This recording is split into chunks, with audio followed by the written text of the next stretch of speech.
जबरदस्ती मतलब इधर उधर करके लोगों को बहका करके बॉडी उठवा दिए हैं यहाँ से। अब इन लोगों को न्याय मिलेगा कि नहीं, हम लोग इसी आस में यहाँ पे बैठे हुए हैं।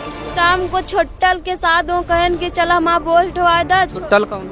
ये ठाकुर छोटल ललित पांडे पबवा गाँव के ही, गाँव के हैं, यही लोग लिवा के गए। हाँ, जब जब बाबा साहेब की जयंती होती है तब यहाँ हादसा होता है।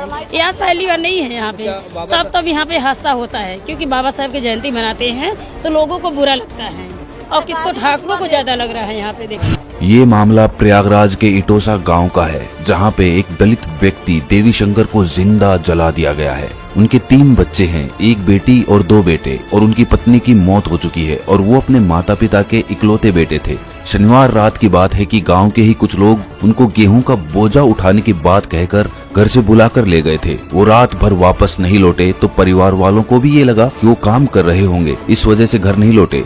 जब सुबह होने के बाद भी वो घर नहीं लौटे तो उनको ढूंढा गया, वो कहीं नहीं मिल रहे थे। फिर अचानक गांव में हल्ला मच गया कि एक लाश पड़ी हुई है। जब देखा गया तो वो इनकी लाश थी। घर वाले वहाँ पहुँचे, तफ्तीश की गई तो घर वालों ने जिंदा जलाने का आरोप लगाया। पुलिस भी तफ्तीश कर रही है। घर वालों का कहना है कि रात में गांव वालों ने देखा कि बाग में आग लगी हुई है। क्योंकि गांव में इस तरह की घटना होती रहती है, खेतों में आग लग जाती है तो उनको लगा कि कोई नॉर्मल आग होगी, सुबह देखा जाएगा। अगर रात में किसी ने देख लिया होता तो शायद देवी शंकर की जान बच जाती, लेकिन उसको सुबह देखा गया। उनके पिता अशोक कुमार ने बताया कि बेटे को जब रात में जाते हुए उन्होंने देखा कि वो किन लोगों के साथ जा रहा है। वो बता के भी गया था कि वो गेहूं का काम करने जा रहा है। तो रात भर जब वो घर नहीं आया तो उन्हें लगा कि शायद काम में व्यस्त होगा। पहले भी ऐसा अक्सर होता रहा था कि काम की वजह से देर रात वापस आना होता था। तो उनके पिता ने बोला कि मैं सो गया और फिर सुबह मुझे खबर मिली कि इस तरीके की कोई घटना हो गई है। वहीं उनकी बेटी का भी एक रोते हुए वीडियो हमारे सामने आया। वो हम कुछ कारणों की वजह से वीडियो नहीं दिखा सकते।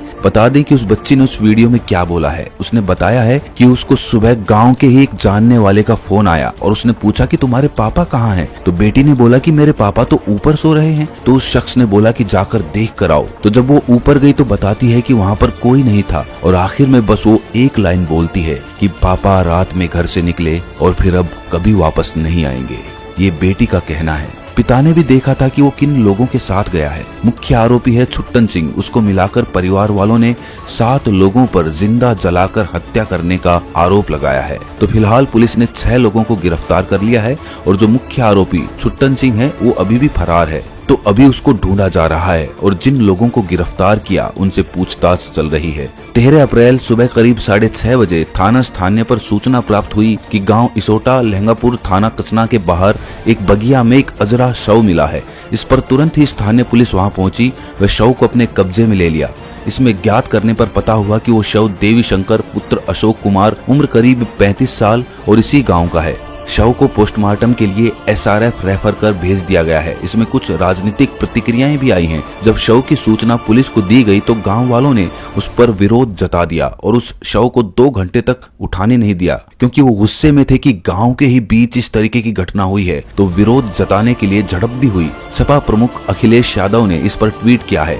उन्होंने लिखा है कि प्रयागराज में एक प्रभुत्ववादी द्वारा दलित समाज के एक युवक को जिंदा जलाकर मारने का जो जघन्य अपराध हुआ है उसने साबित कर दिया है कि सत्ता का अपने लोगों को दिया अवांछित परिचय और अहंकार सब सरेआम हत्याएं तक करवा रहा है। बाबा साहेब की जयंती इन्होंने जिक्र किया जो आज 14 अप्रैल को है। तो उनका ये कहना है कि बाबा साहेब की जयंती के पहले ऐसी घटना को अंजाम देकर कुछ शक्तिशाली लोग अपनी ताकत का जो संदेश समाज को देना चाहते हैं, वो लोग एक बीमार सोच से ग्रसित नकारात्मक और अत्याचारी लोग हैं। देखते हैं कि इन दबंग आपराधिक तत्वों के घर पर बुलडोजर भेजने का नैतिक बल और ऊर्जा किसी में शेष बची है कि नहीं, या फिर वो अपराधियों के सामने सरेंडर करके ठंडे पड़ गए हैं। उन्होंने आरोप भी लगाए अगर निंदनीय से भी निम्नतर कोई शब्द हो सकता है तो वो उसे इस कुकृत्य की निंदा के लिए इस्तेमाल करना चाहिए। वहीं दूसरा मायावती ने भी ट्वीट किया है, जो अक्सर ऐसे मामलों में हमेशा मुखर रही हैं। उनका ये कहना है कि सामंती तत्वों ने एक दलित की हत्या कर दी। ये घटना अति दुखद और निंदनीय है। प्रदेश में बेलगाम हो रहे